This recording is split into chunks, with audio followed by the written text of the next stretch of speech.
I listened to the medium-term budget policy statement of the Minister of Finance, and here are some impressions. My first impression is that this was an excellent speech by the Minister of Finance, only about 5 years too late.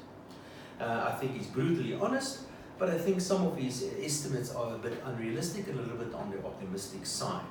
But I'm afraid, listening to the Minister and some of his suggestions, I don't think he's going to survive politically that long. In terms of economic growth, the Minister of Finance expects 0.5% economic growth this year, which I agree more or less with. It could be a little bit lower, while he expects economic growth of 1.7% for next year. That, I think, is far too high. In terms of some of the major numbers, revenue is likely to be about 53 billion rand below the budgeted estimates. I think, again, it could be more than that, around about 60 or 65 billion is my estimates, while he expects to save around about 3 billion rand on expenditure. And again, I think it's a little bit, it could be more or less in line, but perhaps the savings will be a little bit less. The fiscal deficit is expected at 5.9% to GDP, but keep in mind, this is a so-called consolidated deficit. The actual deficit, the one that we should be looking at, is, according to the minister, about expected to be about 6.2% to GDP, and I think that should be realized at around about 6.5% to GDP or so. That's the more important number, and that's a 6.5% to GDP, which I expect. Debt is expected to exceed 3 trillion rand in the current financial year. It's the highest it's ever been, and over the next 3 years, the debt of the state will exceed 4.5 trillion rand. Some certain plans that the Minister of Finance are suggesting. He's planning to run a primary budget or a budget surplus over the next 3 years or so, which I think is unrealistic.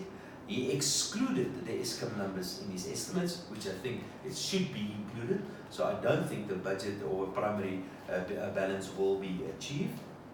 The Minister did mention that a hole of approximately 150 billion rand has been opened on the fiscal accounts over the next 3 years, about 50 billion rand annually, which is just not, which is probably worse than that. Put differently, somehow the Minister of Finance needs to find at least 50 billion rand annually.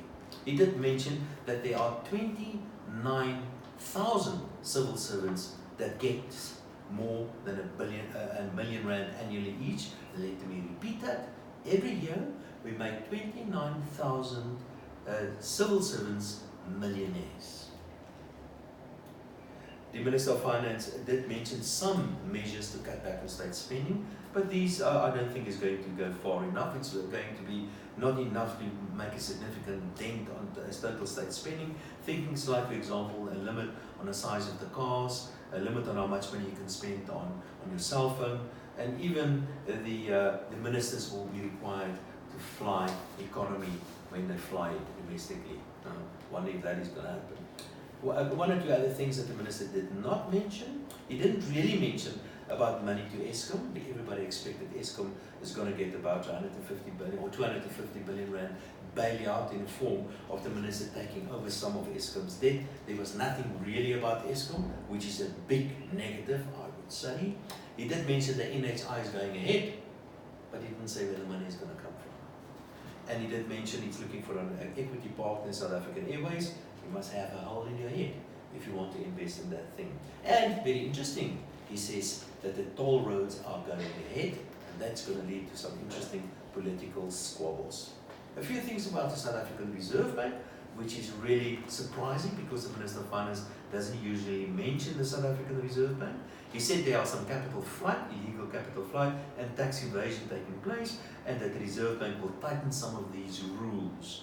I've got a suspicion this is the first step into eventually introducing more foreign exchange control regulations. A really bad one. Perhaps that's the reason why the market reacted the way it did.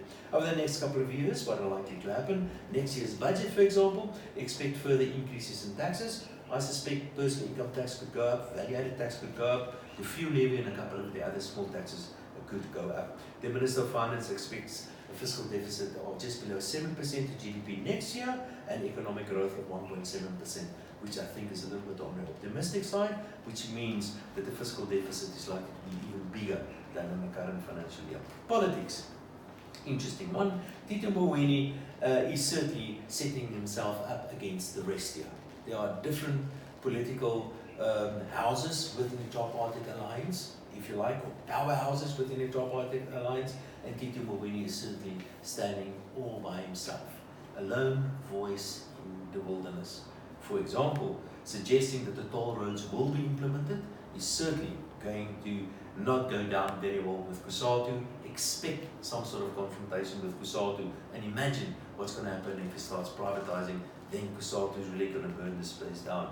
He did mention privatization, not by word, but simply saying that he wants to sell some state-owned enterprises. The South African Communist Party is not going to like that. But remember, most of all, and that is that the ANC is in government because it is very attractive to be in government. It's very profitable to be in government. Tito Mboweni is trying to prevent this further plundering of the state. The politicians are not going to like that. I don't think Tito is going to last that much longer. On the financial markets, the rand reacted quite negatively. The bond market reacted quite negatively, telling me that the financial markets are expecting a further downward. This is just a short summary on the medium-term budget policy statement of the Minister of Finance. I've made a number of shorter snippets which can be found on our Facebook page as well.